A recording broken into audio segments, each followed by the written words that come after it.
नमस्कार, अस्सलाम वालेकुम, खैर मकदम है। स्वागत है आपका दीन दुनिया शो में। मैं हूं इमरान खान। कहा जाता है कि ईरान की राजधानी तेहरान में एक म्यूजियम है जिसका नाम है ला-ए-जासूसी, जिसके मायने हैं जासूसी का घोंसला। ये म्यूजियम दावा किया जाता है कि इस बात की याद दिलाता है कि अमेरिकन्स किस तरह से जासूसी किया करते हैं। साथ ही इस म्यूजियम के जरिए ईरान के लोगों को यह भी याद दिलाई जाती है कि उस एक साल से ज़्यादा के वक्फे में ईरान में क्या क्या हुआ था जब अमेरिकी एम्बेसी के 60 से ज़्यादा लोगों को बंदी बना लिया गया था, ईरान के जरिए यरगमाल बना लिया गया था। ईरान ने अमेरिकी एम्बेसी के 60 से ज़्यादा लोगों को यरगमाल बना लिया था, वो भी एक दिन, 2 दिन या हफ्ते भर के लिए नहीं, बल्कि पूरे 444 दिनों के लिए। और यहीं से शुरू हुई थी अमेरिका और ईरान की भयंकर दुश्मनी। ईरान में 1979 यानी 1979 में आयतुल्लाह रूहुल्लाह खुमैनी की क़यादत में इस्लामिक रेवोल्यूशन हुआ। कहा जाता है, आरोप लगता है कि शाह रज़ा पहलवी की जो हुकूमत थी उससे पहले वो अमेरिकी एम्बेसी के ज़रिए ही चलती थी और अमेरिका के इशारों पर ही काम करती थी। अब हुआ ये कि जब क्रांति हुई, शाह पहलवी अमेरिका में कैंसर का इलाज कराने के बहाने ईरान से निकल गए। जब इमाम खुमैनी ने अमेरिका से कहा कि वो शाह को वापस ईरान को सौंपे, तो अमेरिका ने साफ मना कर दिया। कहा जाता है कि इसके बाद सुप्रीम लीडर इमाम खुमैनी के गुस्साए बसीजी निकल पड़े कुछ ऐसा करने जो दुनिया की तारीख में दर्ज होने जा रहा था।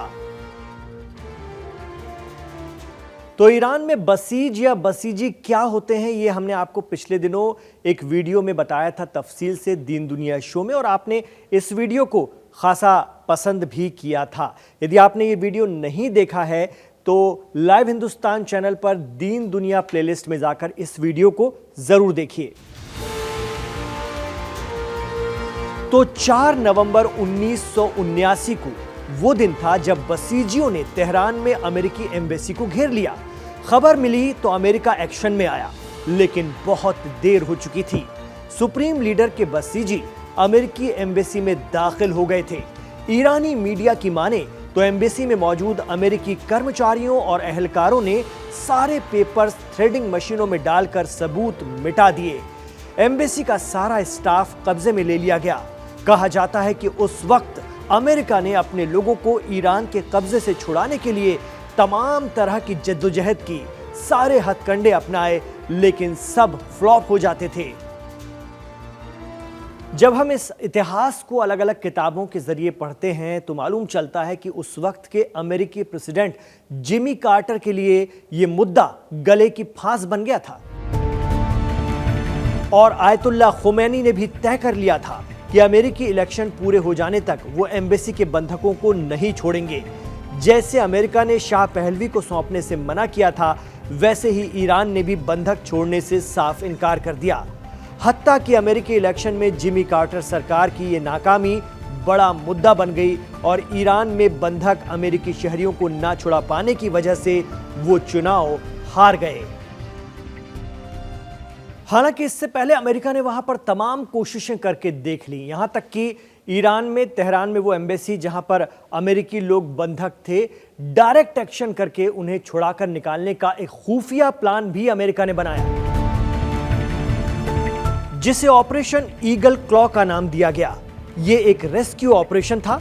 अमेरिकी जहाज और हेलीकॉप्टर्स इसके लिए रवाना हो गए, लेकिन ईरान पहुंचने से पहले ही रेगिस्तान में मौसम ऐसे खराब हुआ, ऐसी आंधी चली कि अमेरिकी एयरफोर्स के जहाज आपस में टकराने लगे और एक बहुत बड़ा कार्गो प्लेन C-130 क्रैश हो गया। इस हादसे में 8 अमेरिकी फौजी मारे गए। अमेरिका को अपना यह मिशन रोकना पड़ा। कहा जाता है कि इस बात की खबर जब ईरान के सुप्रीम लीडर आयतुल्लाह खुमैनी को पड़ी तो उन्होंने सबसे पहले ईरान के रेडियो स्टेशन पहुंच करके कुरान की वो आयत पढ़ी जिसमें अबाबील के लश्कर का जिक्र किया गया है। जी हां, अबाबील का लश्कर, कैसे खुदा ने काबे को बचाने के लिए हाथियों के लश्कर पर छोटे से परिंदे अबाबील का लश्कर भेजा था। ये परिंदे अपनी चोंच और पैरों में छोटे छोटे पत्थर दबाकर लाए थे और लाखों करोड़ों की तादाद में इन्होंने वो पत्थर हाथियों के लश्कर पर गिराए। ठीक वैसे ही खुफिया ऑपरेशन पर निकले अमेरिकी जहाज को आंधियों ने तबाह बर्बाद कर डाला। ये हम नहीं कहते, लेकिन कहा जाता है कि ईरान में इस इतिहास की काफी चर्चा होती है और इस पर दास्तानें सुनाई जाती हैं।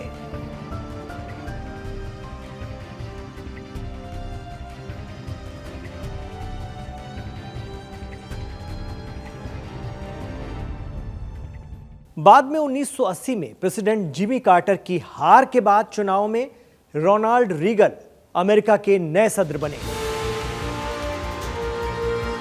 तब जाकर ईरान ने शर्तों के साथ अमेरिकी शहरियों को आजाद किया।